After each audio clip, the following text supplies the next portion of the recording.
नमस्कार दोस्तों। आज फिर मैं आपके लिए ज्ञान से भरी एक कहानी लेकर आया हूं।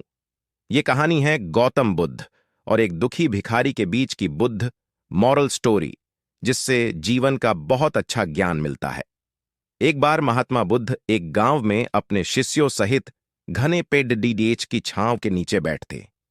आसपास के गांवों से बहुत से लोग अपनी मानसिक समस्याएं लेकर महात्मा बुद्ध के पास आ रहे थे।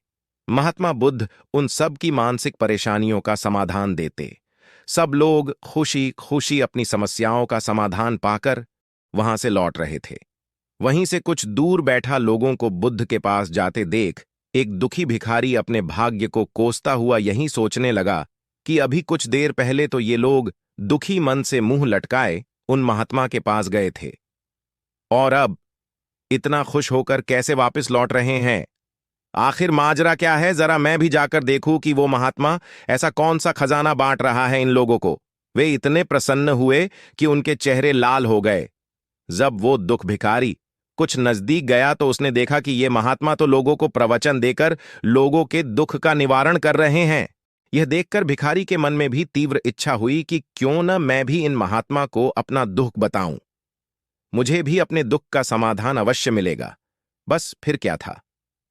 समाधान पाने की लालसा लिए भिखारी महात्मा बुद्ध के सामने पहुंचा और हाथ जोड़कर प्रणाम करते हुए बोला, हे महात्मा बुद्ध, मैं भी लोगों की मदद करना चाहता हूं। मुझे लोगों की मदद करने की बहुत इच्छा है, लेकिन मैं कैसे मदद कर सकता हूं? मैं बहुत गरीब हूं। मेरे पास न तो पैसे हैं और न ही कोई ऐसी चीज जिससे मैं किसी की मदद कर सकूं।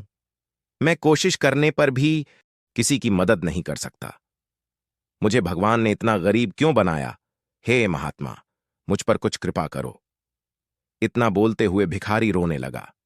महात्मा बुद्ध बोले, आप बहुत अज्ञानी हैं, क्योंकि आप अभी तक इस भ्रम में जी रहे हो कि तुम्हारे पास कुछ नहीं, जबकि दूसरों को कुछ देने के लिए तुम्हारे पास बहुत कुछ है। तुम बिना धन और वस्तु के भी दूसरों की मदद कर सकते हो। तुम्हारे पास जुबान है, जिससे तुम मीठे शब्द बोलकर किसी के दुखी चेहरे पर मुस्कान ला सकते हो। इन्हीं शब्दों की ताकत से तुम किसी के भी टूटते हौसलों को फिर से मजबूत कर सकते हो। इन शब्दों की शक्ति से आप किसी के भी मन में सकारात्मक विचारधारा के बीज बो सकते हैं और उसे गलत रास्ते पर जाने से रोक सकते हैं। तुम्हारे दो हाथों से किसी भी कमजोर या लाचार व्यक्ति की सहायता कर सकते हो। आपके दो आंखें किसी अंधे को रास्ता दिखा सकते हैं। तुम किसी के लिए दुआ कर सकते हो। यह हो सकता है कि उनके बुरे काम फिर से हो जाएं। आप किसी के अच्छे स्वास्थ्य की कामना कर सकते हैं, लेकिन अज्ञानतावश तुम अब तक इस बात को समझ नहीं पाए और इस भ्रम में अब तक जीते रहे कि तुम्हारे पास मदद करने के लिए कुछ नहीं। किसी की मदद करने के लिए धन और वस्तु का होना अनिवार्य नहीं है। बिना धन और वस्तु के भी हम कई प्रकार से लोगों की मदद कर सकते हैं। महात्मा बुद्ध के ज्ञान से भरे ये सुंदर शब्द सुनकर भिखारी के चेहरे पर मुस्कान आ गई और वह खुशी से झूमता हुआ वहां से चला गया।